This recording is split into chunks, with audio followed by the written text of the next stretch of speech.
దినవృత్తాంతములు 2వ గ్రంథము 24వ అధ్యాయము.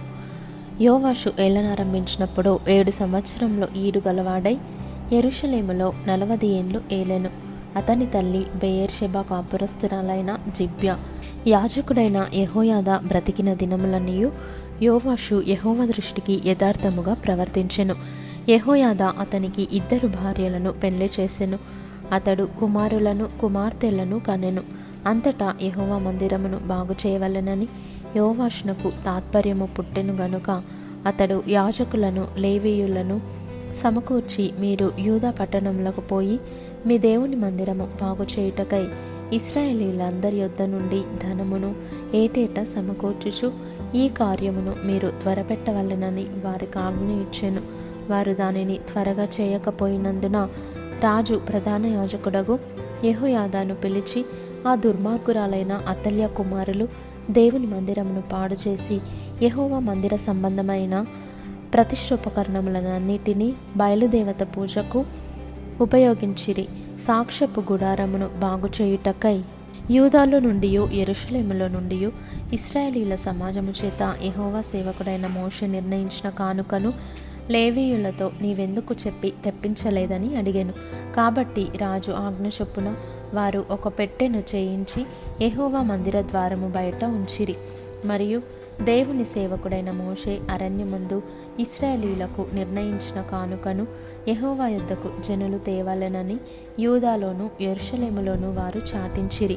కాగా అధిపతులందరూ జనులందరూ సంతోషముగా కానుకలను తీసుకొని వచ్చి చాలినంత మట్టుకు పెట్టెలో వేసిరి. లేవీయులు ఆ పెట్టెను రాజు విమర్శించు స్థలమునకు తెచ్చుచూ వచ్చిరి. అందులో ద్రవ్యము విస్తారముగా నున్నట్టు కనబడినప్పుడెల్లా రాజు యొక్క ప్రధాన మంత్రియు ప్రధాన యాజకుడు నియమించిన పై విచారణకర్తయు వచ్చి పెట్టెలోనున్న ద్రవ్యమును తీసి యథాస్థానమందు దానిని ఉంచుచూ వచ్చిరి. వారి చొప్పున పలుమారు చేయుట చేత విస్తారమైన ద్రవ్యము సమకూర్చబడెను. అప్పుడు రాజును యెహోయాదాయును యెహోవా మందిరపు పనిచేయు వారికి దానినిచ్చి యెహోవా మందిరమును బాగు చేయుటకై కాసెవారిని వడ్లవారిని యెహోవా మందిరమును బలపరచుటకు ఇనుప పని ఇత్తడి పని చేయువారిని కూలికి కుదిర్చిరి. ఈలాగున పనివారు పని జరిగించి సంపూర్తి చేసిరి. వారు దేవుని మందిరమును దాని యథాస్థితికి తెచ్చి దాన్ని బలపర్చిరి. అది సిద్ధమైన తరువాత మిగిలిన ద్రవ్యమును రాజునొద్దకును యెహోయాదా యొద్దకును తీసుకొని రాగా వారు దాని చేత యెహోవా మందిరపు సేవయందు ఉపయోగపడునట్లును దహన బలులను అర్పించుటయందు ఉపయోగపడునట్లును ఉపకరణములను గరిటెలను వెండి బంగారముల ఉపకరణములను చేయించిరి. యెహోయాదాయున్న అన్ని దినములు యెహోవా మందిరములో దహన బలులు నిత్యమును అర్పింపబడెను. యెహోయాదా దినములు గడిచిన వృద్ధుడై చనిపోయెను. అతడు చనిపోయినప్పుడు 130 ఏండ్లవాడు. అతడు ఇశ్రాయేలీయులలో దేవుని దృష్టికిని తన ఇంటివారి దృష్టికిని మంచివాడై ప్రవర్తించెను గనుక జనులు దావీదు పట్టణమందు రాజుల దగ్గర అతని పాతిపెట్టిరి. యెహోయాదా చనిపోయిన తరువాత యూదా అధిపతులు వచ్చి రాజునకు నమస్కరింపగా రాజు వారి మాటకు సమ్మతించెను. జనులు తమ పితరుల దేవుడైన యెహోవా మందిరమును విడిచి దేవతా స్తంభములకును విగ్రహములకును పూజ చేసిరి.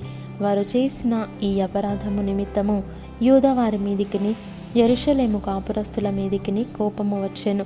తన వైపునకు వారిని మళ్లించుటకై యెహోవా వారి యొద్దకు ప్రవక్తలను పంపగా ఆ ప్రవక్తలు వారి మీద సాక్ష్యము పలికిరి గాని వారు చెవియొగ్గక ఉండిరి. అప్పుడు దేవుని ఆత్మ యాజకుడగు యెహోయాదా కుమారుడైన జకర్యా మీదికి రాగా అతడు జనుల ఎదుట నిలువబడి, మీరెందుకు యెహోవా ఆజ్ఞలను మీరుచున్నారు? మీరు వర్ధిల్లరు. మీరు యెహోవాను విసర్జించితిరి గనుక ఆయన మిమ్మును విసర్జించి ఉన్నాడని దేవుడు సెలవిచ్చుచున్నాడు అనెను. అందుకు వారతని మీద కుట్ర చేసి రాజు మాటను బట్టి యెహోవా మందిరపు ఆవరణము లోపల రాళ్ళు రువ్వి అతని చావగొట్టిరి. ఈ ప్రకారము రాజైన యోవాషు జకర్యా తండ్రి అయిన యెహోయాదా తనకు చేసిన ఉపకారమును మర్చినవాడై అతని కుమారుని చంపించెను. అతడు చనిపోవునప్పుడు యెహోవా దీన్ని దృష్టించి దీనిని విచారణలోనికి తెచ్చునుగాక అనెను. ఆ సంవత్సరాంతమందు సిరియా సైన్యము యోవాషు మీదికి వచ్చెను. వారు యూదా దేశము మీదికిని యెరూషలేము మీదికిని వచ్చి శేషము లేకుండా జనుల అధిపతులనందరినీ హతము చేసి తాము పట్టుకొనిన కొల్ల సొమ్మంతయు దమస్కు రాజునొద్దకు పంపిరి. సిరియనులు చిన్న దండుతో వచ్చినను యూదావారు తమ పితరుల దేవుడైన యెహోవాను విసర్జించినందుకై యెహోవా వారి చేతికి అతి విస్తారమైన ఆ సైన్యమును అప్పగింపగా యోవాషుకు శిక్ష కలిగెను. వారు యోవాషును విడిచిపోయినప్పుడు అతడు మిక్కిలి రోగి అయి ఉండెను. అప్పుడు యాజకుడైన యెహోయాదా కుమారుల ప్రాణహత్య దోషము నిమిత్తము అతని సేవకులు అతని మీద కుట్ర చేసి అతడు పడక మీద ఉండగా అతన్ని చంపిరి. అతడు చనిపోయిన తర్వాత జనులు దావీదు పట్టణమందు అతని పాతిపెట్టిరి గాని రాజుల సమాధులలో అతని పాతిపెట్టలేదు.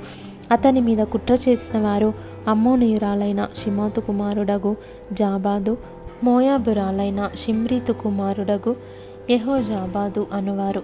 అతని కుమారులను గూర్చియు అతని మీద చెప్పబడిన అనేకమైన దేవోక్తులను గూర్చియు అతడు దేవుని మందిరమును బాగు చేయుటను గూర్చియు రాజుల సటీక గ్రంథములో వ్రాయబడి ఉన్నది.